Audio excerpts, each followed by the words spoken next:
돌아가는 게 표가 3월 5일이었었는데 전쟁이 터지니까 거기서 이게 환불이 안 되는 건데도 환불을 해주셨어요.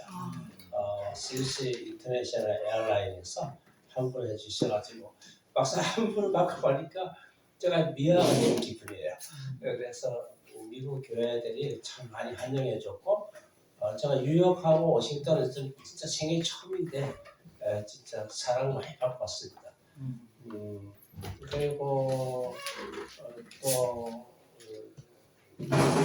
이제 3월 30일에 왔습니다. 왔는데 그때 우리 이영봉 목사님 가야 농구 1980주년 그래서 그 이성상 목사님하고 이영봉 목사님께서 저한테 보고 싶다고 그래서 가보니까 우리 윤사무엘 총장님께서 그때 말씀을 증거하셨고 인상 깊은 것이 가야국이 이제 전에는 80% 믿었는데 이제는 95% 믿겠다 이렇게 말씀하신 것이 저는 보니까 그날에 우리 윤사무엘 총장님하고 이영봉 목사님 세미나를 들으면서 그렇구나 100% 믿겠더라고요. 그래서 좀 공감이 되고 저는 이제 이 아시아 교회사를 이제 접한 것은 우리 제가 속해 있는 GMS 합동 그 선교국에서 그 한 선교 단체를 좀 연구하라고 해서 근데 그 선교 단체가 그런 표현을 써요. 가장 선교적인 그런 정신을 따라서 이렇게 우리가 선교 방향을 잡는다고 해서 이 네스리안에 대해서 그런 모토를 갖고 있어서 이게 제가 배울 때 2단으로 배웠잖아요. 그래가지고 이게 좋은 재료다 이렇게 해서 연구하기 시작했는데 연구하면 연구할수록 너무 매력이 있는 교단인 거예요. 그리고 이분들이 아시아에 얼마나 풍성하게 이 아시아를 고구마시켰는지 그래서 제가 우리 시카고 선교대를 하는데 선교사님들이 모이는 4년마다 한 번씩 모이는데 제가 거기에 그 자료를 찾아보니까 일리노이도 주잖아요 시카고가 그래 여러 가지 자료들이 막 보여요.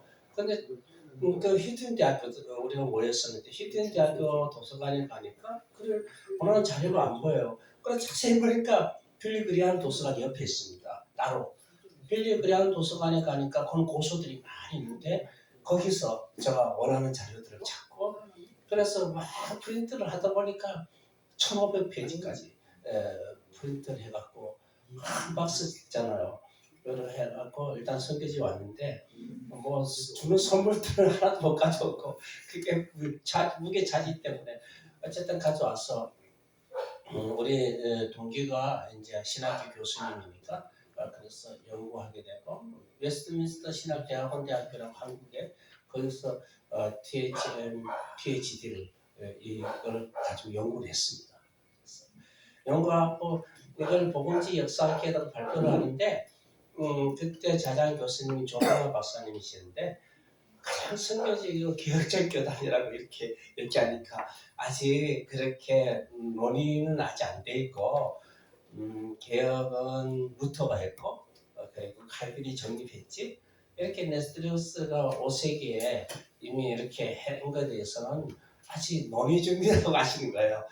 그래서 위축이 돼가지고 제가 이제 잠잠히 있다가 어느 때부터 선교사님들이 연구를 많이 하기 시작했습니다. 지금 중앙아시아하고 전 세계 선교사님들이 너무 관심을 많이 가지셔요.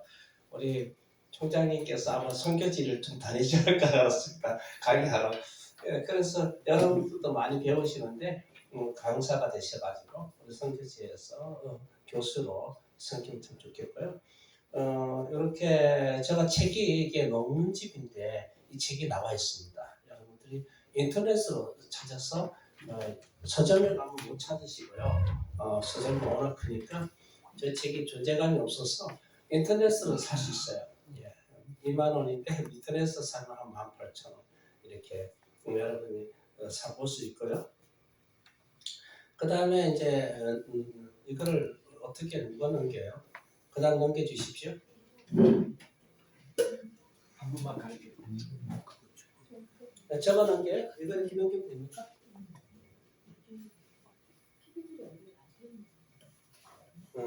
그래서 이제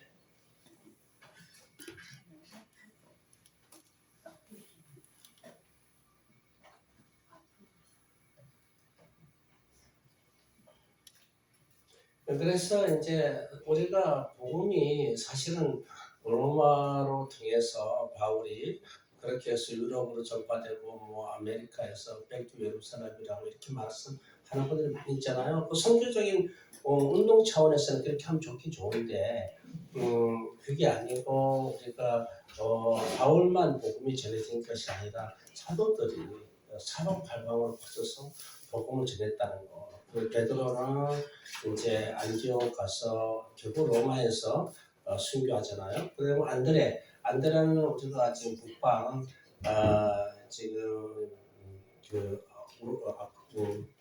저기 우크라이나 거기 크림에 와서 이 땅이 그리스도의 나라가 될 것이다. 그 예언한 그 1000년 후에 기독교를 받아들이잖아요. 우크라이나가. 그렇게 해서 그리고 결국은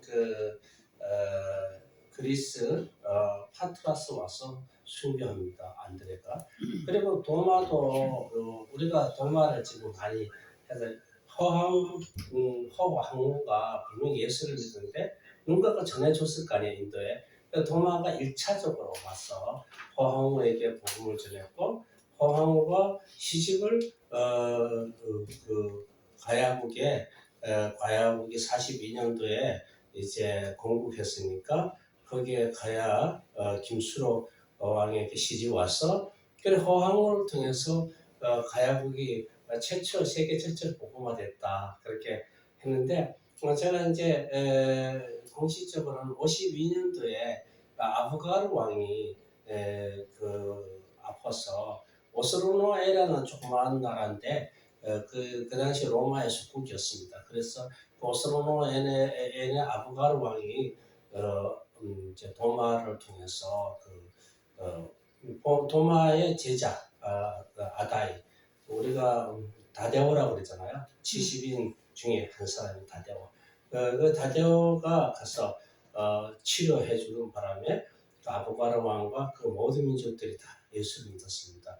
그래서 공식적으로 교회사적으로 보면 우리가 아르메니아가 301년도에 처음으로 기독교 국민이 되어서 사람들이 최초 기독교 국가라 그러는데 제가 이제 공부를 하면서 연구하면서 오스로에가 기독교 최초 기독교 국가다.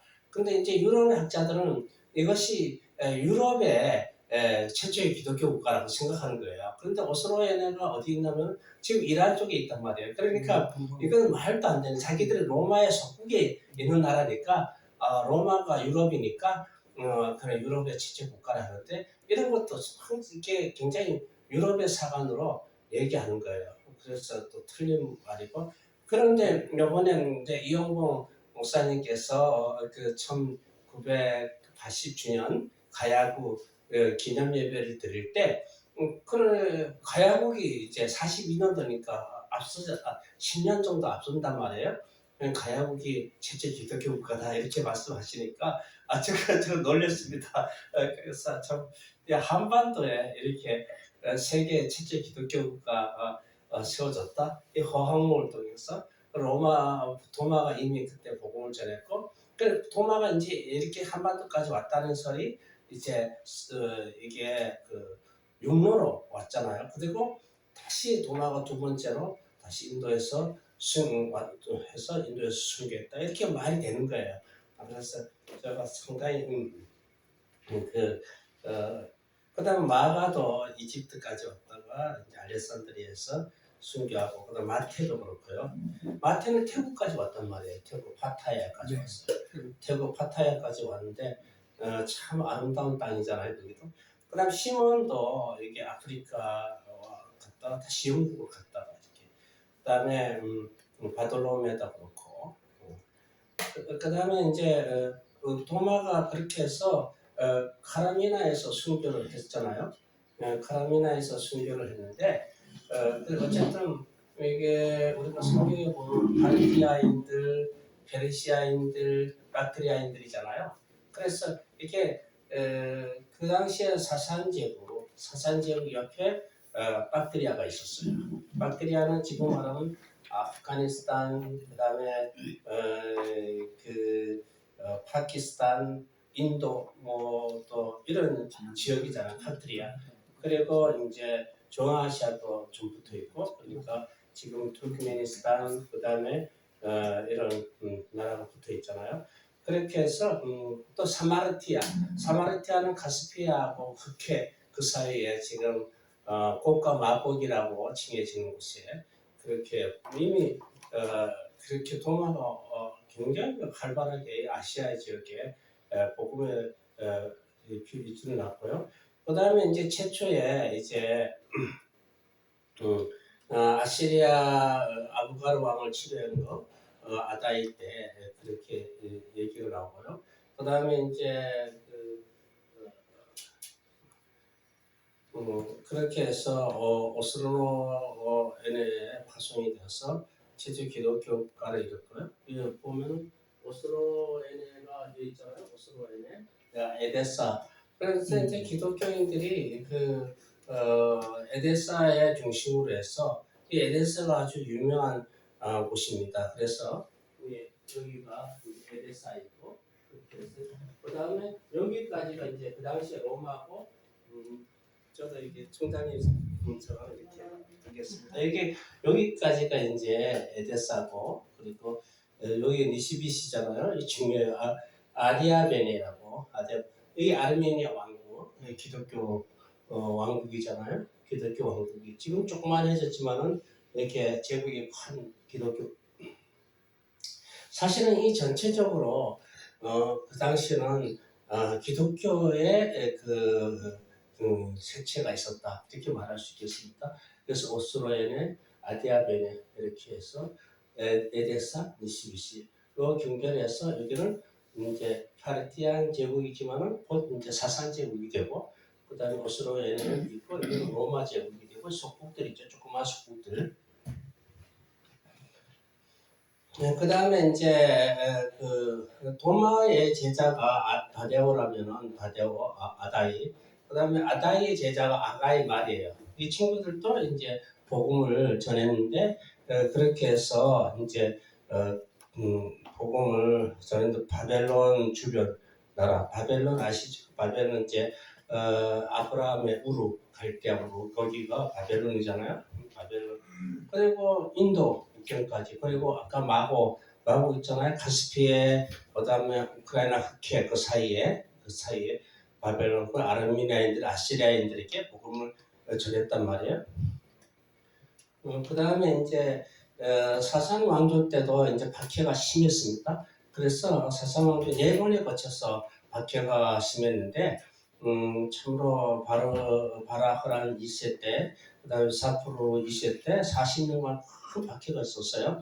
그때 이제 그때 시폰에 대주교가 있었는데 한 번만 태어난 게, 그 당시에 사산 제국의 종교는 조라스터교잖아요. 한 번만 태어나기 절하라 할 때 그렇게 말합니다. 내가 어떻게 하나님을 배반하겠냐? 하나님께서 한 번도 나에게 배반하신 적이 없는데, 그러면서 그러면 또 이 사람들 조건이 한 번만 절하면 너희들이 제자들이 다 살아남는다 하는데, 다 이분들이 그 시몬이 분하지 않았어요. 그 말하면 다른 주교 5명도 죽고, 그 다음에 100여 명의 사제들도 죽고, 그리고 16,000명의 수도자가 있었습니다. 그 다음에 바로 한 5세 때도 잔인한 핍박이 있었어요. 살갗을 이렇게 얼굴을 살갗을 뺀다든지, 쥐가 많은 곳에 고등에 가서 쥐를 놓고 이렇게 잔인하게 죽인다든지, 이집트 2세 때도 그렇게 했는데 순교자가 15만 3천 명이라고 그래요. 이처럼 사산제국 때 아시아의 기독교 순교자들이 있었다는 거 우리가 잘 몰라요. 그런데 1세기, 3세기에 10번에 거쳐서 네로 황제부터 시작해서 황제들의 핍박이 10번에 거쳐서 10명의 황제들이 핍박한 거는 우리가 잘 알고 있는데, 이렇게 사상제국 때 아시아의 기독교인들이 핍박과 고난 있었다는 것에 대해서 우리가 너무 모른다는 거, 저부터 그렇게. 그 다음에 이제 우리가 이제 그 당시에 이제 삼위일체설, 그래도 성부와 성자와 성령은 이제 잘 정립이 됐어요. 그럼 문제가 없습니다. 북아프리카가 굉장히 신학적인 그런 오리겐부터 시작해서 그 다음에 여러 아타나시우스 이런 북아프리카 알렉산드리아 학파들이 굉장히 신학이 좋은데 문제는 이분들이 단성론을 발전시켰다는 거예요. 알렉산드리아 학파가. 그래서 왜 그 영향이 이게 플라톤의 이데아에 영향을 받은 거죠. 그래서 플라톤의 그래서 로고스가 모습을 바꾼 것이다. 하나님 말씀, 요한복음 1장에 하나님 말씀이 말씀이 인카네이션 돼 있어서 말씀이 육화되셨다는 거죠. 그렇게 하다 보니까 하늘에 아버지가 있다면 땅에 어머니가 있는데 그 마리아를 하나님의 어머니로 그래서 세오토코스로 그렇게 합니다. 그런데 그 당시에 안디옥 학파라고 안디옥 쪽에 지금 말하면 어쨌든 안디옥 학파들은 그렇게 생각하지 않았습니다. 하나님이 마리아에게 나셨고 종의 모습으로 오시고 인간의 모습으로 그래서 안드로토코스 사람의 어머니다. 그런데 그 당시에 네스리우스는 사람들은 너무 그렇게 또 하나님 사람의 어머니라 하니까 조금 그래서 그리스도 어머니 그리스토코스라 했어요. 그래도 안 받아들인 거야. 하나님 어머니 세바토코스라. 이것이 그 당시에 민중들의 마음이었습니다. 그렇게 해서 네스리우스가 이제 정죄를 당합니다. 그 당시 데오도시우스라는 황제가 있었는데 황제가 하고 여기 네스리우스는 굉장히 친해요. 그런데 네스리우스는 굉장히 감직한 설교자였고 그래서 이 친구는 사실 아시아에서 태생했어요. 시리아라는 곳에서 태어나서 안디옥 학파에 했고 그다음에 그 당시 누가 콘스탄티노플의 대주교가 되냐에 따라서 교황하고 맞먹는 그런 권위를 갖고 있었습니다. 그래서 그런 권위가 있었는데 결국은 유프라테스 쪽으로 추방을 당하고 거기서 자기 책들이 다 황제들을 통해서 태워지니까 그러니까 비밀이 자기 이름 가리고 헤라클레테스라는 싱애를 자기가 발간했는데 이것이 1889년도에 이제 발굴이 됐어요. 그 다음에 이제 풀체리아라고 그래서 에베소 공회 때 430년도에 네스리우스가 정제되고 그 추종자들이 나왔죠. 그게 1차 교단 분열이에요. 그리고 이제 2차 분열이 나오는데 풀체리아한 여자는 이제 아까 데오도시우스 황제의 누이입니다. 믿음이 좋아요. 결혼도 하지 않고 그 여동생도 그렇고 그런 면에서 가지고 와서 여자들이 얼쩡대니까 네스리우스는 그게 보기가 안 좋은 거예요. 그리고 수도사들도 좀 그 당시에 부패됐다 생각한 거예요. 그리고 네스리우스는 그 당시에 이게 원형극장에 나치춤을 추는데 민중들은 그런 걸 즐겼으니까 그런데 그것도 못하게 하고 그리고 그 나치에 춤추는 여자들을 다 내보냈습니다. 이런 저런 곳서 그리고 그 당시에 아리우스자들이 먼저 유럽을 복음화 시켰거든요. 그들이 복음을 받아들였던 사람이 코트족이라고 고딕 사람들이 용병으로 와서 있었는데 그들도 와서 예배를 드리고 싶어요. 그러니까 네스러스가 못 들어오게 한 거예요. 이단이라고. 그러니까 이 친구들이 불을 막 지릅니다. 교회에다가 불을 지르서 네스러스를 방어해주죠. 그래 민중들 사이에도 별로 인기가 없는 그런 강직한 사람이었는데 이 여자가 풀체리아가 나중에 이제 요 황제가 되는 거죠. 그래서 451년도에 카케톤 공예를 주재합니다. 그때 단성론자들을 이번에는 그러니까 양성론자는 431년 에베소 공예에서 정제되고 451년도에 카케톤에서 이제 키리우스 단성론자들이 이제 정제됩니다. 그 당시에 지중해 백성들은 지모 사상이 있어가지고 마리아를 하나님 어머니로 이것이 지금 로마 개톡의 좀 해서 18세기에 이상한 신학자들이 마리아가 그 혼인 잔치 때 그렇게 예수님께 말씀을 드림으로 통해서 누가 포도주로 변화시켰듯이 마리아에게 우리가 중보하면은 바로 예수님께 응답이 된다고 이런 사상을 하면서 지금 완전히 로마 가톨릭에서는 사신이 되어버렸잖아요, 그죠? 네, 그래서 마리아가 그냥 숭배에까지 가게 되는 그런 것이 이 갈케통은 그래서 사실은 단성론자들은 지금은 이집트 콥틱이라든가 이런 아르메니아 교회들이 단성론이었지만 지금은 보니까 굉장히 순수하고 신학적으로도 문제가 없더라고요. 그 다음에 이제 보면은 이게 교단 분열이 있었잖아요. 그래서 교단 분열이 이제 33년도에 우리가 예를 들어서 예루살렘 공의가 있었잖아요. 예루살렘 공의 예수님의 형제 야고보가 이제 주재해서 이제 다 베드로도 변론하고 그래서 바울이 살아남잖아요. 그래서 예루살렘 공회가 있었고 그다음 두 번째 이제 교단 분열이 그때는 다 문제가 없었어요. 432년도까지 네스리우스 교단이 분열될 때까지는 아무 문제가 없었는데 그래 분열이 451년도는 단성론자들이 분열이 되고 1054년도는 이제 라틴 언어권하고 이제 그리스 언어권이 분열이 되는 거잖아요. 그래서 그리스 언어권은 우리가 말하는 동방 정교회가 분열이 되고 그다음에 이제 이게 분열이 되면서 그 교황들의 입장에서는 교권 강화를 위해서 다시 하나가 되기를 원했어요. 그런데 자기들 신앙이 문제잖아요. 교회 안에서만 구원이 있다고 생각하니까 교회 밖으로 구원이 없다고 생각하니까 이게 문제예요. 예수 그리스도를 믿음으로 구원이 있는 건데 구원받는 건데 예수 그리스도가 아니라 교회는 교권이죠. 교회 밖에 그러니까 로마 가톨릭의 안에서만 구원이 있다는 거예요. 이게 문제인 거예요.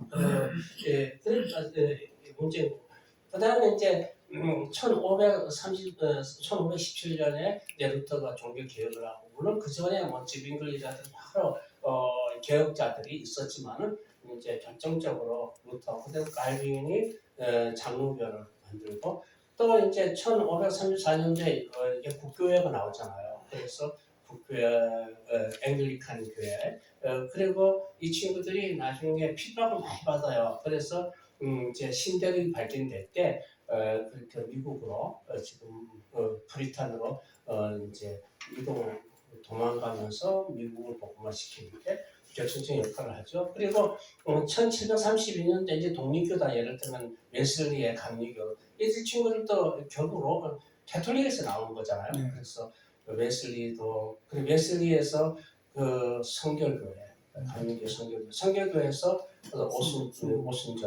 오순절 말하는 순복음.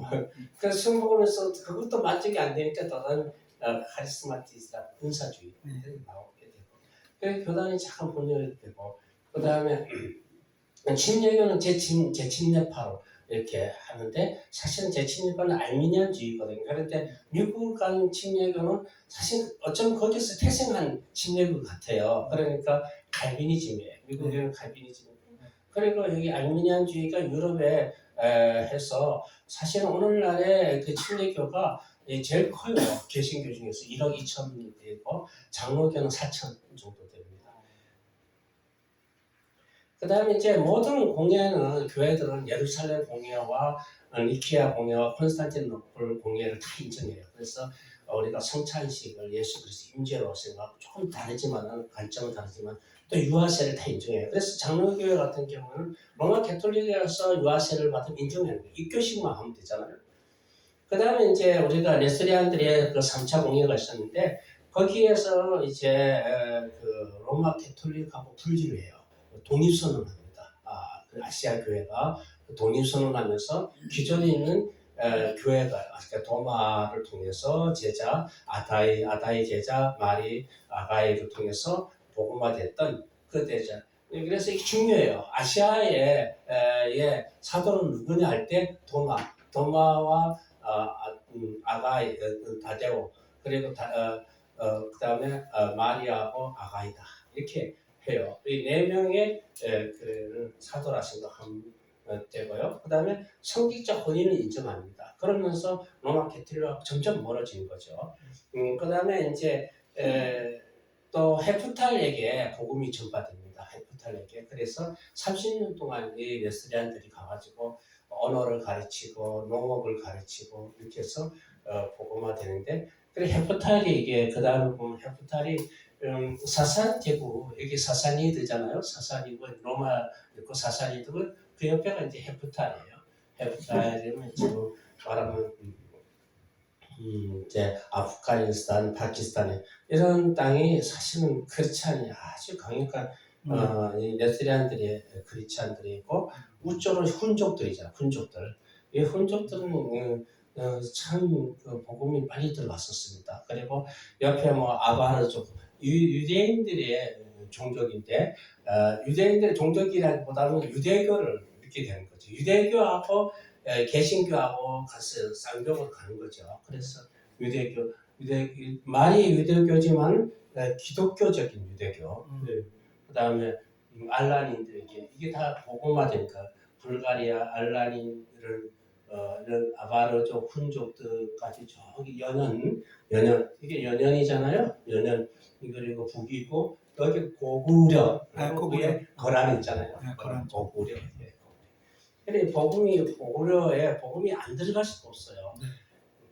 그 다음에 이제 보면은 진호 황제가 또 이 친구들은 이게 그저 이렇게 하나가 되기를 원했어요. 그런데 네스리오스들이 그렇게 원하지 않았습니다. 그래서 그렇게 하니까 원하지 않으니까 그 에데사에 그들의 그 학파들을 폐쇄시켜요. 그래서 사사니드 있는 땅으로 옮깁니다. 니시비스로 옮겨요. 그래서 니시비스에서 이제 학교를 세우고 헬라 철학을, 논리 철학을 가르친 거예요. 그러니까 성경만 가르치는 게 아니라 그 당시 헬라 철학, 논리학 이런 게 굉장히 발달되어 있고, 그 다음에 이제 5차 동방교회 교단을 세우고, 그 다음에 그 당시 아브라함 때는 510년도에 아브라함이 교장을 했을 때는 수천 명의 신학생들이 있었다는 거예요.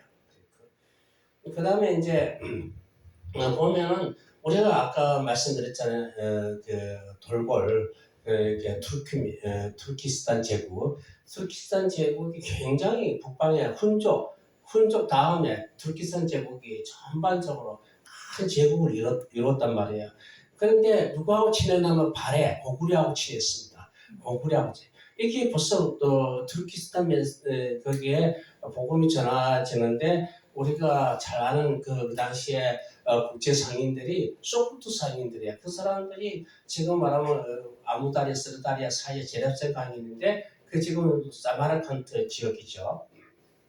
그 지역에 이제 소프트인들이 중간에 상인들로 해서 복음을 천병 역할을 하는 거예요. 그 다음에 이제 당나라 때는 사실은 돌고을하고 원수간이고 그리고 발해 고구려하고도 사이가 안 좋았습니다.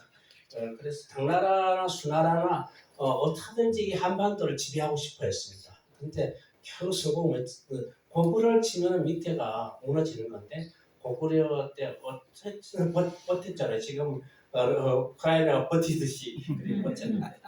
그 다음에 이제 투르키스탄 제국 때 이제 인종과 구분이 없이 이렇게 하는데 우리가 보면은 이 지도가 참 이게 보이는지 몰라도 흉노 족들의 변천이잖아요. 다 이렇게 유럽으로 가잖아요. 흉노들이. 그래서 흉노들이 가는 바람에 우리가 로마가 그 멸망을 받잖아요. 그래서 어거스틴이 왜 하나님께서 세운 기독교 공인된 이 나라가 멸망을 할까? 그럴 때 결국 어거스틴이 고백하기를 그 사이 그 하나님의 도성에서 고백하기를 결국 영원한 나라는 하나님 나라뿐이 없다. 이렇게 고백합니다. 그 다음에 이제 이렇게 해서 동방으로 헤프탈 복음이 전파됐잖아요. 비잔틴 제국이 있고 사실 비잔틴 제국은 이렇게 오랫동안 제국을 이루었는데 결국은 나중에 셀주크 제국에게 멸망을 받습니다. 그 다음에 이제 우리가 발해 때 그러면 복음이 들어갔냐? 여기 보면은 1960년도에 우스루스크 근처라고 고려인들 마을이 있어요. 그 지금 말하면은 고려인들 우수리라는 지역인데 러시아 학자들이 1960년대 발굴했단 말이에요. 그래서 거기에 보면은 이제 이게 삼존상이 있는데 거기에 십자가가 있잖아요. 그래서 네스토리안 십자가입니다. 그래서 벌써 이게 발해 시대래요. 그러니까 고구려 때 이미 복음이 전파됐다는 거죠. 보이잖아 경교. 그다음에 이제 네스리안들의 십자가가 보이잖아요. 여기에 네스리안 십자가가 이 친구들이 이제 해석해 나간 거예요. 여기가 연꽃은 불교고 요거는 이제 이슬람이다. 그리고 요거는 이제 다시 중생을 말한다.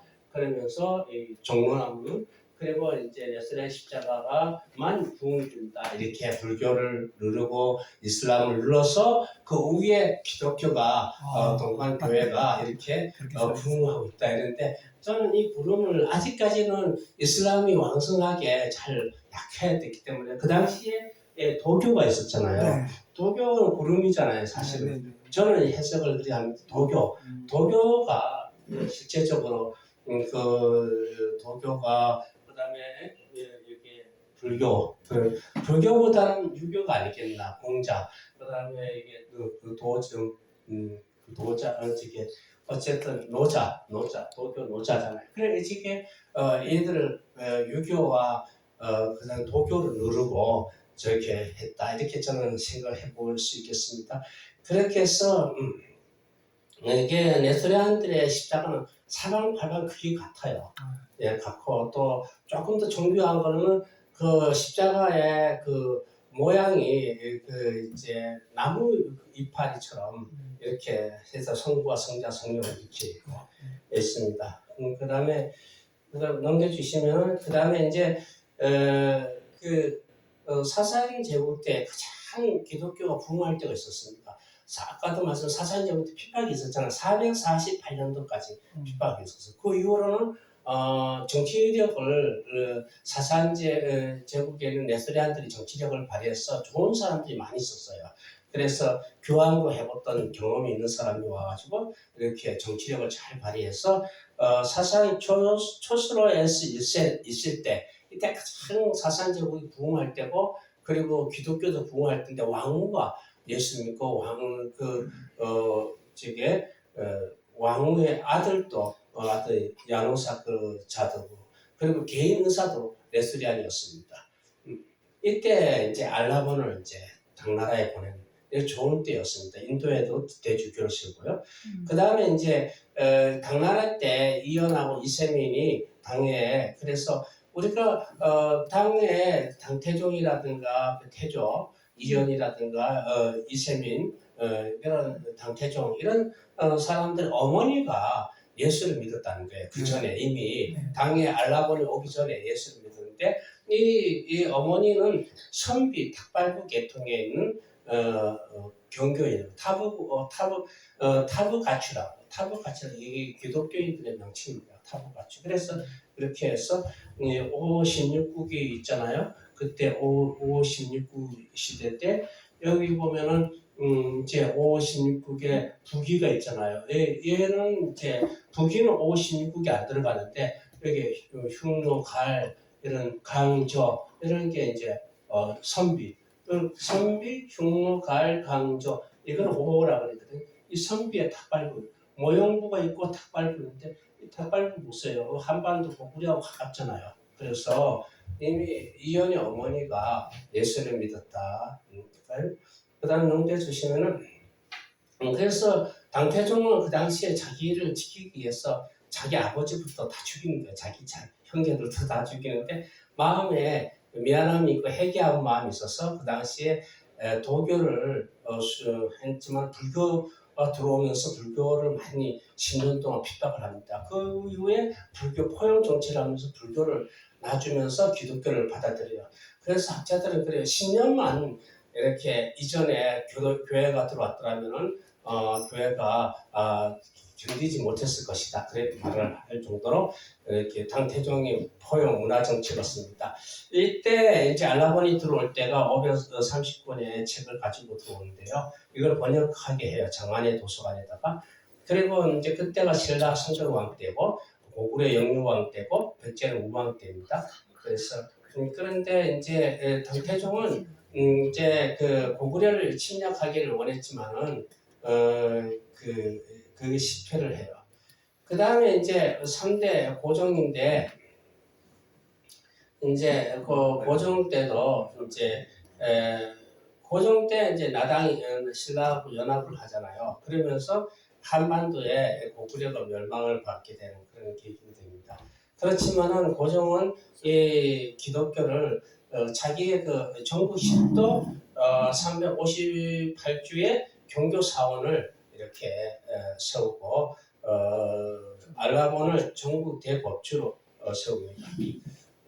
그 다음에 이제 우리가 잘 아는 고선지 장군이 있잖아요. 고선지 장군은 그 고구려에 그래서 발해를 세웠던 대조영 그리고 거기에 장군들이 고사계가 있어요. 5명의 유명한 장군 중에서 고사계의 아들이 고선지예요. 고선지는 이제 육민으로서 당나라에 협조를 하는데 중앙아시아를 지배를 하는데 거기에 큰 장군입니다. 그런데 아주 잘했는데 그 고선지가 그만 타슈켄트에 그 이제 추장을 죽이는 바람에 그 아들이 반란을 일으켜요. 그래가지고 티베트하고 거기에 막 일어난 이슬람 완 장군하고 이렇게 해가지고 거기서 이제 탈라스 강에서 전투했는데 패배합니다. 그 이후로 이 중국은 한 번도 중앙아시아를 지배하지 못하게 되죠. 그 다음에 이제 보면은 이제 그 6대 현종 때는 이제 너무 며느리한테 빠지는 바람에 양귀비라고 며느리 빠지는 바람에 이제 문제는 그렇게 해서 이제 그 안사의 난이라고 알록산이라고 안사의 난이라고 그래서 그렇게 알록산하고 자기 부하 사사명하고 반란을 일으켜서 장안을 차지합니다. 그래서 차지하지만 이때 진압하는 사람이 네스리안들이 진압을 해요.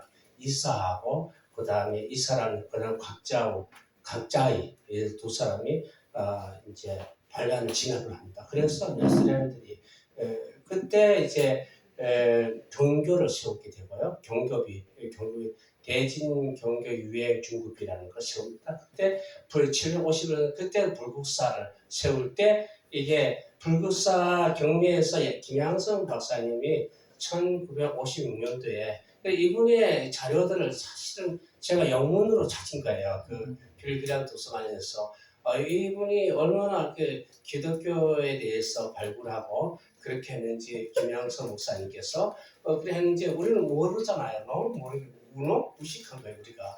그래서 너무 안타까운데 김양성 목사님의 자료를 저는 영문으로 본 거예요.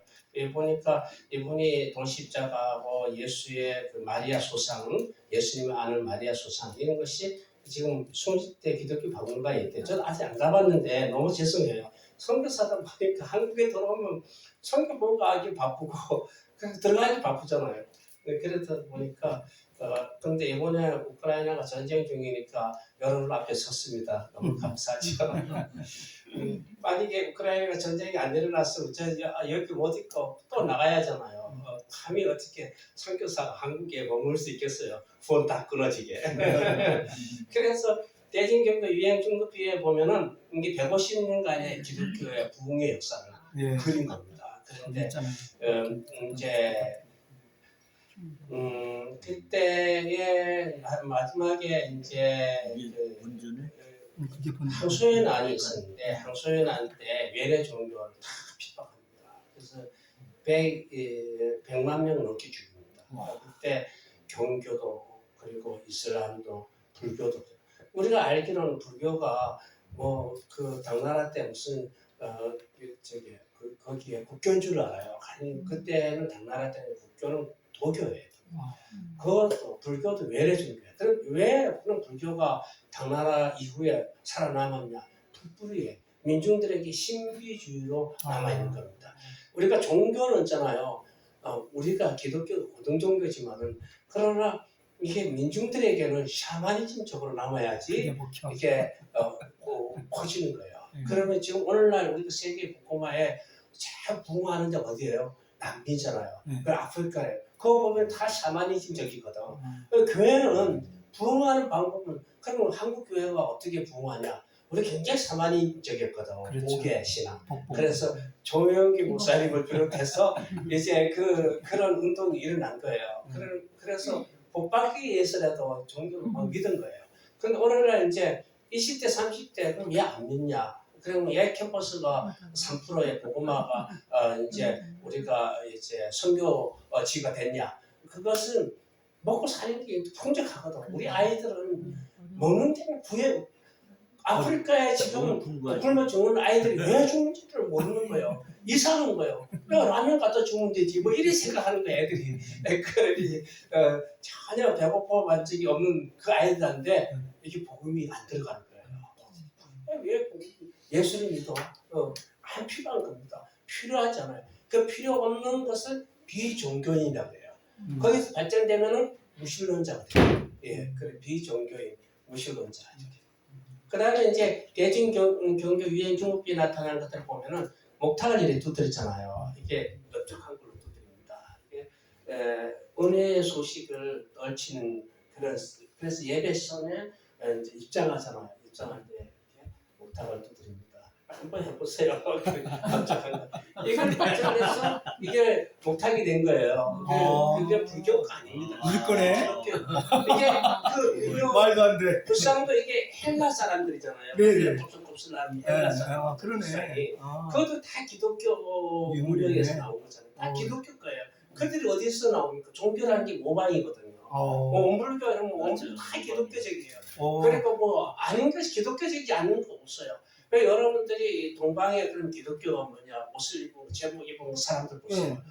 그럼 우리가 그런 제복을 입어야 하는 거예요. 그 사람들이 전통적인 기독교 살리기 운동 하고 싶다면 그 옛날에 이렇게 불상이 보이잖아요. 이분처럼 머리에 이렇게 따고 십자가 이렇게 우리가 기독교를 이렇게 하는 거예요. 이게 이렇게 하면 불교가 되는 거, 이렇게 하면 기독교가 되는 거예요. 그렇구나. 엄지를 하면은 엄지를 하면 이렇게 성부와 성자 성령 이렇게 세. 하나님을 찬양하고 이렇게 하면 불교가 되는 거예요. 성경 불교. 그 다음에 이제 동쪽을 향해서 예배드리고 어제 이제 작년에 이제 지금도 계속 카자흐스탄의 발가스 호수에 발굴팀들이 와요. 미국에서 발굴된 지난해 발굴한 거는 이 여자아이를 했는데 얼마나 부자인지 팔찌가 아직도 살아있는 거야. 팔찌가 있고 목걸이가 십자가가 있는 소녀예요. 그 집은 굉장히 부자였던 그런 걸 묻을 정도면 얼마나 부자였겠습니까? 우리는 다 빼잖아요. 아까워서. 그런데 기념으로 그걸 그대로 묻은 거예요. 그런데 이 머리를 서쪽으로 했어요. 그리고 왜 서쪽으로 해서 머리를 조금 올렸거든? 그래 왜 그랬냐? 이분들이 해석이 그래요. 동방에서 주님께서 재림하신대요. 그때 제일 먼저 주님을 만나기 위해서 그렇다는 겁니다. 이게 얼마나 신앙적이에요. 우리만 막 믿음이 좋은 걸로 막 착각하면 안 되는 거예요. 그래서 이 수염을 내가 길렀냐? 이것은 이웃에게 내가 선한 행함을 하기 위한 상징이랍니다. 대중교회 유행 중국비에 나타나는 거예요. 저거 얘기하는 게 아니고 여기 여러분들 하루에 7번씩 예배를 드렸대요. 뭐 기도원에서 5번 드리는 것도 뭐 힘들더라고 보니까 삼각산 기도원 가서 5번 드리는데 잠잘 시간이 없는 거예요. 그런데 여기는 7번 예배드려요. 아마도 사제들이 행 같아요. 사제들이 평신도들은 안 행 같고 7번 그리고 일주일에 한 번씩 성사식 하고 우리는 우리는 종교에 영향이 있는지 개신교들이 벌써 우크라이나에서 한 달에 한 번씩 해요. 한 달에 합니다. 우리도 이런 것은 본받을 필요 성찬식 자주 하십시오. 진짜 다른 게 없잖아요. 예수님은 전해야지. 뭐 설거지라네 뭐 온갖 얘기 참 하시는데 그냥 예수님께서 행하셨던 거 그거 하면 되는 거잖아요. 예배는 뭐 다른 거 있습니까? 성찬식하고 그리고 예수님 하면서 구약을 풀어내고 이렇게 하면 되잖아요. 그다음에 그래서 이게 주공은 공자의 도덕은 실패하고 노자 아까 그랬잖아요. 제가 이 십자가를 해석했잖아요. 거기에 그게 구름이 이제 노자 가마는 서쪽 하늘로 올라가 버렸고 공자 유교 로토스라고 이제 연꽃이잖아요. 그래서 공자 도덕은 실패했고 그렇잖아요. 그런데 경교만 바람만 동쪽에서 불어왔다. 동쪽에서 불어왔다는 거예요. 경교 바람이. 그러면서 바람만 동쪽으로부터 왔다 이렇게. 이게 대진경제 유해 중국부인 거예요. 150년간의 당나라 때의 붕에 대해서 이렇게 묘사하고 있고 그 당시에 저는 그렇게 해석해요. 경교가 레스토랑 경교가 아니라 그 사람 거기에 당나라 때 사람들은 그냥 로마 제국에서 온 종교로 생각. 시리아에서 온 종교가 아니라 그래서 자기들이 옛날에 진나라였잖아요. 진나라가 한 것처럼 그래서 로마 제국을 자기들이 진나라로 생각해요. 진나라에서 온 종교다. 그래서 대진경교 유행 중국이라고 하는 거예요. 그래서 그냥 그때는 당나라는 그 경교 하는데 우리가 생각하는 네스토리안이 아니고 이단이 아니고 그냥 진나라에서 로마 제국에서 온 그냥 그저 종교 이렇게 하면 되겠습니다. 그 다음에 이제 족장 칼리프로 넘어가면요 모하마드가 이제 종교를 받아들이는데 자기가 종교를 만드는데 이게 다 이게 모방이에요. 그래 구약도 엉터리로 막 만들고 그 다음에 이제 지 원하는 대로 석지하고 놓고 해가지고 이제 경전을 만들잖아요. 그리고 그 되게 단성론자들에 통해서 예수를 만난 거거든요. 그래 고백을 했는지 모르지만은 그래서 한 하나님. 그래 알라 하나님. 단성론자들이 죄가 커요. 그래 우리 기독교인들이 죄가 큽니다. 이 친구가 기독교 영향을 받아서 문맹인이니까 그래서 시라산에서 오직 명상만 하고 부자 여자를 만났잖아요. 40세에 하디자라는 여자를 만나가지고 그렇게 해서 이제 자기가 명상을 통해서 이제 천사를 만났다는데 그 천사가 이제 자기는 가브리엘 천사라는데 내가 보니까 루시퍼가 아니라 어쨌든 이렇게 해서 족장 칼리프 30년, 아모야드 100년, 그 다음에 아바스 250년 이렇게 이슬람이 정통 이슬람들이 있지만은 결국은 일칸 몽골의 일칸에 있어 바그다가 1253년도에 멸망을 받습니다. 그때까지 얘기들인데요. 어쨌든 사실은 우마르 족장 칼리프 때 이제 예멘이라든가 지금 예멘이 가난하지만 라크미드라는 이렇게 나라는 굉장히 기독교 나라예요. 기독교. 그다음 옆에 나라는 그다음 유대인 나라 이렇게 그 당시에 아랍이 기독교 국가였다니까요. 그러니까 우리가 아랍은 그전에 이슬람 하면 뭐 첩박한다 뭐 그랬는데 원래는 다 기독교 국가예요. 모하마드도 오기 전까지. 또 모하마드도 마음 속에 거기에 우상들이 많이 있었거든요. 우상들이 많이 있었는데 그걸 다 물리치고 나름대로 한 하나님, 알라 하나님을 이렇게 세웠는데 그것이 그만큼 호란이 됐고 이슬람이 됐잖아요. 그때 참 좋은 크리스찬들이 있었으면 참 얼마나 좋았을까 그런 생각하고요. 그 다음에 이제 그중에 4대 알리 때 이제 나눠지잖아요. 알리는 결국은 우마야드계는 이제 순위파가 되고 이쪽에는 시아파가 되잖아요. 알리 때. 그 다음에 이제 넘어가고요.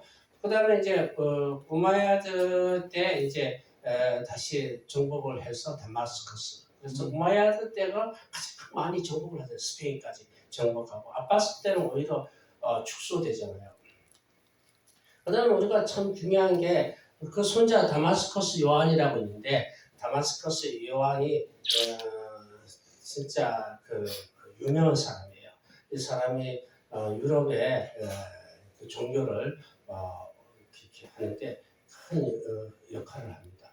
그래서 다마스커스 요한은 진짜 훌륭한데 한번 다마스커스 요한을 보면은 이 사람이 이제 이교도 이스라엘이라는 책을 쓰고요. 그 다음에 이제 결국은 자기가 오데 말리크 칼리프 때 서기관이었지만 그걸 내려놓고 수도원에 들어가서 연구하기 시작합니다. 그때 가장 이 종교의 이제 캐톨릭 합쳐서 그 당시에 아이콘 있잖아요. 성상 숭배하는 것에 대해서 반대하는 것에 대해서 반대한 거예요. 그러니까 옹호하는 거죠. 성상 왜 죽이냐. 그때 크리스찬들이 성경이라는 게 없잖아. 우리가 생각하기에는 기독교를 뭐 해석할 때 그 시대의 배경은 잘 모르고 사실은 성경을 필사해서 그 성경책을 갖기 위해서는 우리나라 돈으로 지금 말하면 한 5천만 원이 들어요. 그러니까 성경 한 권을 가는데 5천만 원. 여러분들이 발장을 해가지고 세상에. 성경 갖는 거는 얼마나 좋습니까? 그런데 그 당시에는 성경을 가질 수가 없어요. 보통 사람들이. 그러니까 그들이 예수 그리스도를 만나는 그런 매개가 아이콘이에요. 그림을 통해서 주님을 만나는 건데 그래서 그것을 그 당시도 그랬어요. 숭상인가 숭배인가 그것 때문에 많은 그리스도인들이 죽었습니다. 예, 그런데 결국은 다마스커스 요한을 통해서 그렇게 했고요. 그 다음에 이게 것이 토마스 아퀴나스의 최고 신학의 모델이 되었습니다. 토마스 아퀴나스. 그저 토마스 아퀴나스가 아니고 이제 이 사람이 자기의 이 집대성을 해서 지식의 원천이라는 것을 세워서 그 다음에 이제 보면은 넘기고요. 이제 트루크 몽골 계통의 복음화가 이루어지는데요. 13세기에 헤브라 에우스라는 역사학자가 기록했어요. 1007년도에 게레트 사람이 칸이 회심을 합니다. 그래서 그 부족이 20만 명이 이제 믿는데 그렇게 해서 그 사람이 마르코스 칸인데 그 칸이 이제 사냥을 하다가 길을 잃어버려요. 길을 잃어버리는데 그때 길을 성자 세르기우스가 나타나서 천사라고 해요. 근데 제가 이제 찾아보니까 이름이 성자 세르기우스예요. 이 사람이 그 당시에 순례자였으니까 가다가 이제 이 사람은 왔다 갔다 복음을 전파하는 사람들이니까 그 산속에 길을 아는 거야. 그럼 내가 가르쳐 줄 테니까 예수를 믿더라 했어. 이 사람이 그럼 나왔잖아요. 그럼 이 사람은 떠났습니다. 성자 세르기우스는 떠나고 그럼 어떻게 예수를 믿을 것인가? 그 당시 상인들이 있었는데 소보트 상인들 그들을 만나서 어떻게 예수 믿습니까? 그러니까 호라산에 있는 그런 총대주교 예수합을 불러드립니다. 그래서 세례받고 그렇게 했어요. 그 다음에 이제 시간이 다 돼가지고 우리 귀한 강의인데 우리 시간이 참 주어져가지고 우리 이렇게 갑자기 이렇게 초청하신 우리 평가 참 시간이 이렇게 짧아서 너무 아쉽습니다. 우리 최 박사님의 이 자료가 여기 있고 또 이제 저서도 있고 하니까 여러분들이 그거를 나중에 이제 잘 보시고 우리 또 우크라이나 최근 또 선교 소식도 이렇게 듣게 돼서 여러분 꼭 기도 많이 해주시기를 바랍니다. 오늘 또 우리 개세만의 신학교에서는 오랜 전부터 우리 역사신학 교수님이신데 김영호 박사님이 오셨습니다. 우리 뉴욕에서 오셨어요. 우리 김영호 교수님은 어떤 분이신가니 그저께 우리 김해 갔지 않습니까? 우리 4월 15일 날 그때 우리 최 교수님도 거기 계셨는데 현장에 그 김해 김씨 종친의 날이 그날이었어요. 그날 오전 11시에 우리 수롱비 갔잖아요. 거기서 했습니다. 근데 우리 목사님은 해외 전체 김해 김씨 종친회 회장으로서 계시는데 공식으로 매년 오세요. 오시고 그리고 또 우리 한신대 우리 부총장까지도 지내셨고 우리 유명한 구약 신학자 김정준 박사님의 조카십니다. 네, 조카시고 제 개인적으로는 목사님의 사모님 되시는 최술경 사모님이 우리 아버님 교회에 우리 누님이세요. 그래서 우리 목사님은 제게 매형이 됩니다. 그래서 참 우리 특별히 우리 역사학 교수님으로 이장식 박사님 바로 이제 후계자가 되시는 목사님이신데 이장식 박사님이 아시아 기독교 가시면서 도마 그거를 최초로 이렇게 쓰신 분이거든요. 잠깐 나오셔서 인사 말씀도 하시고 우리 목사님도 특강을 참 사실 해야 되는데 우리 점심시간이 다 돼가지고 최 박사님 말씀 가운데 제가 상당히 그 좋은 자료가 나오셨는데 저는 바로 그 세대 연합신학대학원 다닐 때 직접 그 김양선 목사님 댁에 가서 아까 보셨던 그 자료를 이렇게 보여주는데 절대 가까이는 오지 말라고 손대지 말라고 그래서 거리를 두고 그 자료를 받고 저는 원래는 신약학을 공부하는 학생이었는데 그 김양선 목사님이 가지고 있는 제일 중요한 게 역사에서는 프라이머리 소스입니다. 오리지널. 그 모든 강의의 내용이 오리지널을 가지고 하는데 제가 그 오리지널 요즘 한국에서 뭐라고요? 원래 원천 하여튼 뭐 원본. 네, 원본을 가지고 강의하는데 그대로 제가 빠져가지고 또 그 당시에 우리 잘 아는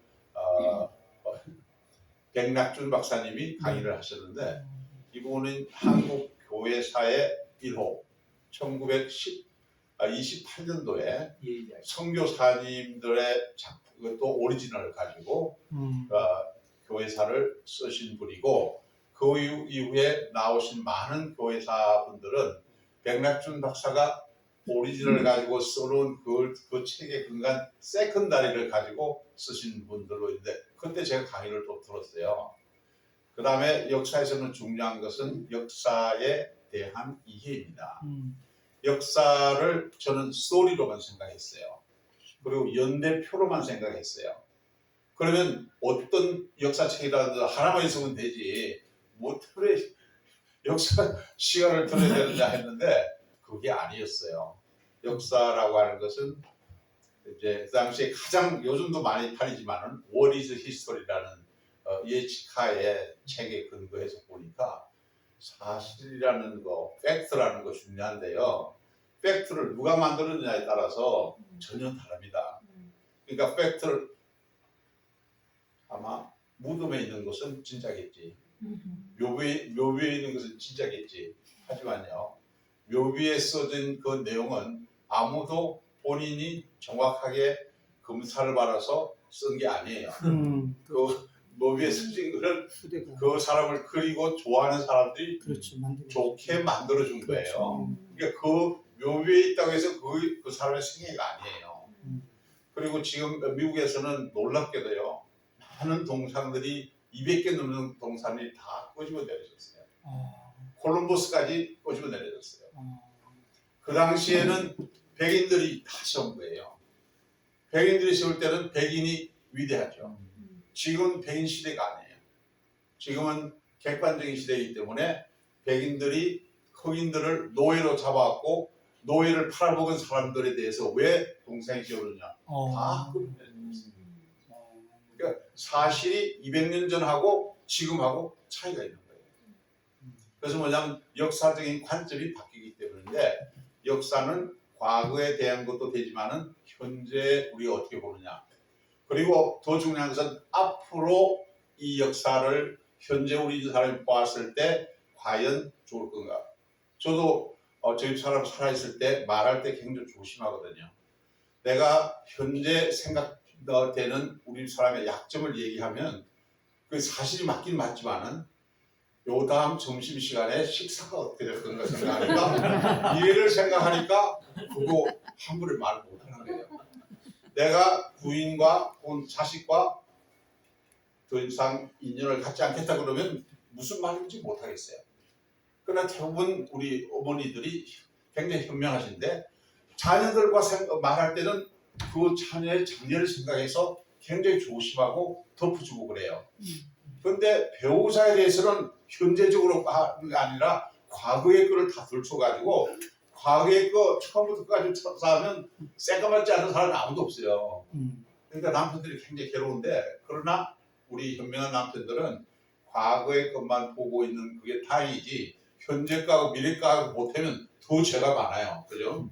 그러니까 오히려 그렇게 과거 것만 말할 때 감사하는 마음으로 여보 잘한다. 내 과거 그만 해라. 그렇게 하는 사람은 역사를 아는 사람이에요.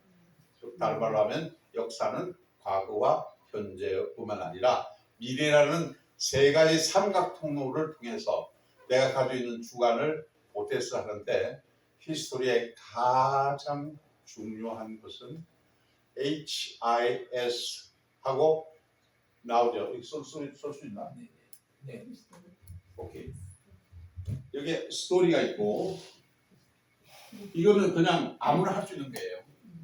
무슨 얘기를 해도 남의 문제가 안 돼요. 근데 여기에 우리는 역사를 히스토리라고 해요. 네. 그래서 이거는 어떤 역사관이 있는 역사가가 이 스토리를 해석한 거예요. 그죠? 근데 요즘은 히스토리만 해서는 우리 여성들에게 굉장히 불리한 얘기를 듣습니다. 그래서 히스토리의 밑에다가는 반드시 her story라고 해요. 처음 듣네요. 예. 그러니까 her story라고 해야 되는데 이거는 전부 다 뭐냐면 H나 EH는 캐피탈이 아니에요. 근데 여기에 우리가 캐피탈을 쓸 때는 이것은 단순한 인간의 스토리가 아니에요. 오케이. 이것을 아신 분 중에 한 분이 함석헌 선생님이세요. 감사합니다. 예. 함석헌 선생님이 뭐라고 그랬냐면 책을 쓸 때 뜻으로 본 한국 역사라고 그랬어요. 그러니까 뜻을 쓸 때 작은 글씨를 쓰지 않고 뜻을 굉장히 크게 썼어요. 그거는 함석헌의 뜻이 아니고 하나님의 뜻이에요. 그러니까 일반 역사와 교회 역사가 다른 것은 뭐냐 하면 일반 역사는 역사가라는 his나 her가 가지고 있는 관점이에요. 지금 아까 우리 선교사님 말씀하셨는데 경교비 물론 장안에 가면 중국에 있습니다. 원본이 있는데 그 사본이 한국에 있어요. 있어요. 보셨어요? 우리가 이제 가까이 갔다 왔어요? 예. 그분이 바로 제 선배님이세요. 이정호 목사님. 이인식 목사님. 따로 거긴 어디에요? 거기는? 저 안성에 있어요. 안성에? 네. 많이 따랐어요. 네. 거기 따랐어요. 예. 근데 그분은 지금 뉴욕에 있어요. 네. 근데 제가 그 경교 비석을 신학교에 바쳐서 모든 사람이 볼 수 있게 지금 작업을 하고 있는데 상당한 노력이 필요한데 여러분 기도해 주시기 바랍니다. 네. 그리고 제가 끝으로 말씀드릴 것은 지금 코로나 때문에 전 세계적으로 힘들고 그런데 제가 지금 계속 쓰고 있는 것이 이 팬데믹과 기독교 그래서 11번째 걸 썼는데 그 중에서 제가 두 가지만 말씀을 드리고 제 말씀을 드리려는데 많은 질문이 뭐냐면 기독교 역사상 팬데믹이 있었다면 어떤 게 있었고 특별히 초대교회 때는 팬데믹이 있었습니까? 초대교인들은 수도 적은데 어떻게 대응을 했습니까?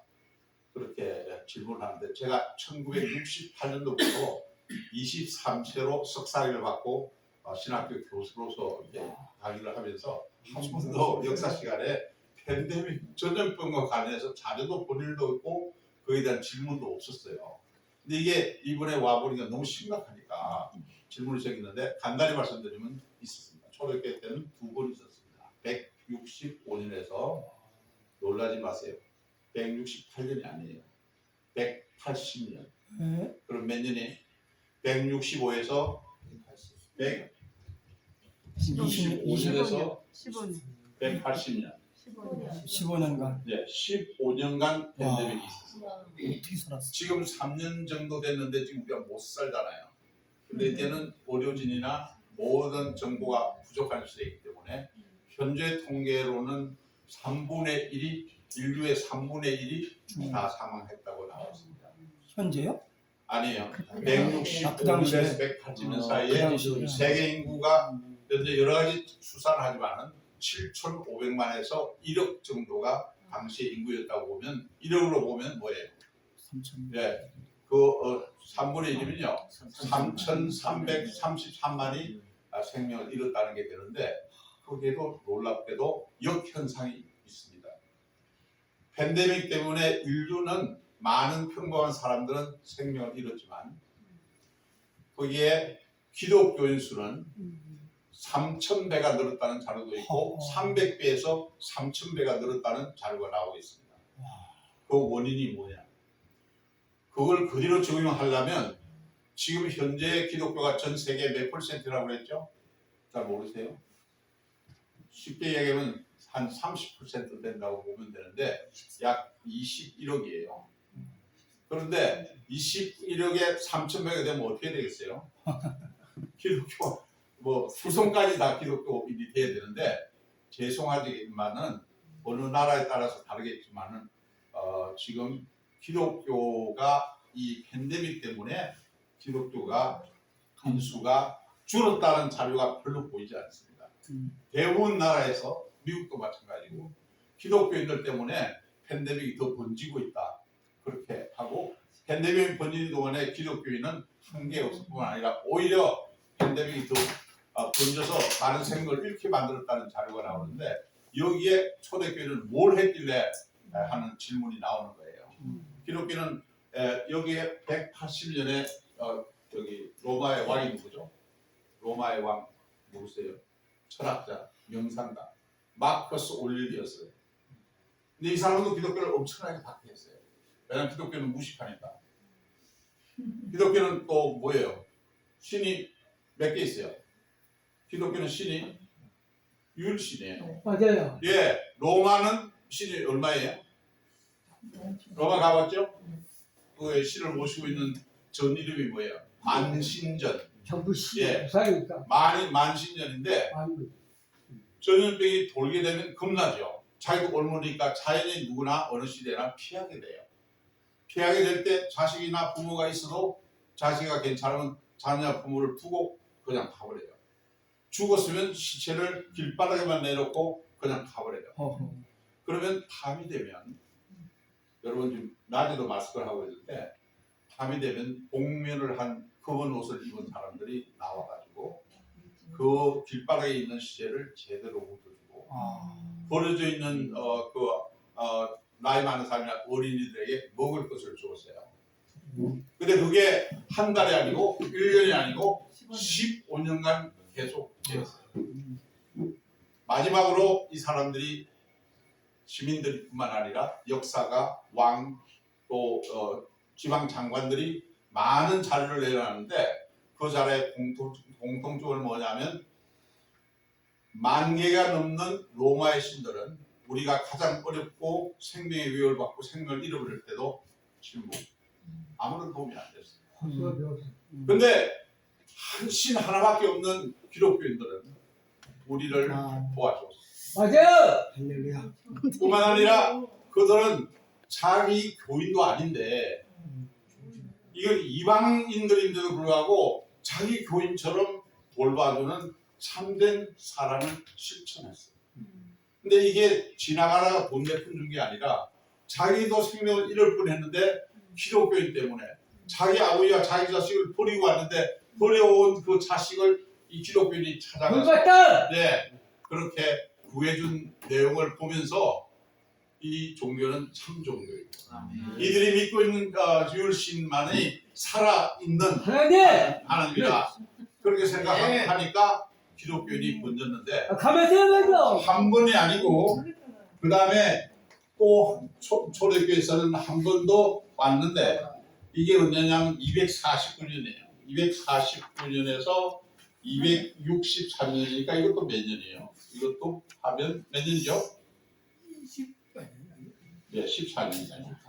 14년간 또 전염병이 왔을 때도 요약하면 기독교인은 똑같이 참 사랑을 실천하고 네. 하나님을 믿는 믿음을 했는데 여기에서 이미 로마의 시민들이 이제 소위 말하면 선교사인 나라지만 선교의 방법 가운데 밑으로 들어갔느냐 중간으로 들어갔느냐 위로 들어갔느냐인데 밑으로 저변으로 이미 기독교를 믿으면 산다.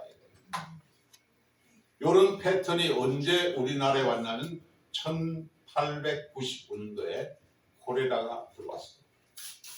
근데 현재 방역과 전염병에 관해서 방어와 그다음에 치료와 전염병을 중지시킨 역사 가운데서 한국에 있었던 1895년도에 있었던 전염병을 기독교인들이 어떻게 대응했는데 그 기록을 아무도 지금 못 깨고 있어요. 거기에는 에비슨이라는 의사가 있었어요. 토론토에서 의과대학에 이분은 바로 질병통계국 연구소에 소장을 하고 있었는데 이 언더우드가 와서 순회 집회를 하면서 나는 한국에 복음의 씨를 뿌리러 갔는데 하나님은 이미 추수를 하라 그러는데 씨 뿌린 데는 많은 사람이 필요 없어도 추수하려니까 나 혼자는 안 된다. 도와달라. 물 없어요? 그러니까 여기에 에비슨이 감화를 받아가지고 토론토과대 최고의 교수이면서 그다음에 질병연구실의 실장인 이 에비슨이 한국으로 왔습니다. 그때 1895년에 갑자기 콜레라가 한국에 덮치니까 이 병을 아는 사람은 에비슨 박사밖에 없어요. 그러니까 에비슨 박사는 누구냐면 바로 고종의 주치의였어요. 고종의 주치이면서 질병통계국에 경험이 있으시니까 말씀을 드려가지고 세브란스. 왕이 통치를 할 때는 굉장히 뭐예요? 내가 법이다 이거다. 그렇죠. 예. 민주주의 국회 필요 없어요. 뭐 더불어민주당 몇 명, 그다음에 무슨 당 몇 명 해가지고 싸움하는 그런 거 필요 없어요. 왕이 결정하면 끝이. 네. 그러니까 이 왕께서 보니까 합당하고 이분이 전문가니까 모든 부수와 행정 여기 에비슨 박사가 하라는 해라. 그래서 열 몇 가지 지침을 방방곡곡에 다 붙였어요. 그리고 거기에 대한 심부름을 기독교인이 하게 했어요. 그래서 마지막 슬로건이 뭐냐면 이 콜레라는 무당한테 가면 죽고 한의사한테 가면 죽고 그런데 양의사가 하라는 대로 하면 살고 교회 가면 살 수 있어. 그렇게 중요한 말이죠. 네. 교회 가면 산다는 거야. 누구한테 가면 죽고 무당한테 가면 죽고. 그래서 전국 방방을 세임 타임에 똑같이 생활 규칙을 정해가지고 했는데 이게 왕의 수칙이라 생명과 관계 있는 거잖아요. 그러니까 모든 국민들이 화합을 해서 놀라지 마세요. 물론 하나님께서는 7일 만에 천지를 창조하셨지만은 이 에비슨 박사가 하는 이 질병 통계 실험과 모든 자료에 근거해서 철저하게 방역을 실시했는데 7주 만에 조선반도에서 더 이상 콜레라가 없는 그런 결과가 왔었습니다. 그러나 불행스럽게도 1918년도에 스페니시 독감이 오는데 이걸로 끝나려고 합니다. 자, 근데 요 1918년에 온 이것은 저도 공부를 못 해본 건데 이게 독립운동과 관계가 있어요. 독립운동이 지금 한국의 독립운동이 세계 역사의 어느 독립운동보다도 전 국민이 장기간 참석을 한 독립운동으로 평가를 받고 있습니다. 근데 거기에 한국 국민은 독립운동의 정신이나 활동이 조직적이고 굉장히 역사의식이 강하구나. 그거는 좋은 표현이지만 어떻게 해서 그렇게 될 수 있을까 하는 데 대해서 여러 가지 해석인데 그 중에 하나의 해석이 전염병 때문이었다라고 나오고 있습니다. 그 당시에 이 스페니시 독감은 1차 대전 동안에 일본인이 참석을 했다가 거기서 일본인들이 병을 가져왔어요. 우리나라는 1905년도에 하고 1910년도에 합병이 되자마자 일본인들이 들어오고 일본인들도 비즈니스 하는 사람이 막 들어왔어요. 그런데 이 일본 총독부가 자기들 마음대로 하니까 소위 말하면 보건국을 이거는 정신이 아니라 육체까지도 다 커버하는 보건국을 없애버렸어요. 총독부에. 그리고 그 일부를 지방 경찰서로 다 역할을 분담했는데 보건국이 있다는 것은 질병을 연구하고 치료를 하겠다는 거고 경찰서에 보건과를 둔 것은 몇 놈이 죽었고 몇 놈이 살아나는 보고를 하겠다는 거예요. 그러니까 이것이 엄청난 결과를 야기해서 당시 조선인 인구가 1,700만 밖에 안 되었습니다. 근데 약 780만 명의 확진자가 나왔어요. 그리고 14만 명이 생명을 잃었습니다. 생각해 보세요. 그러면 굉장히 많은 수가 생명을 잃었는데 사람이 가장 예민할 때 자기 자식이나 자기 남편이나 자기 아내가 쓸데없는 정말 가치도 없는 질병으로 죽었을 때 분노하는 겁니다. 그런데 플러스 죽은 결과만 아닙니다. 죽어도 똑같이 죽으면 괜찮은데 조선인하고 조선에 살고 있는 일본인하고 차별적인 치료를 했습니다.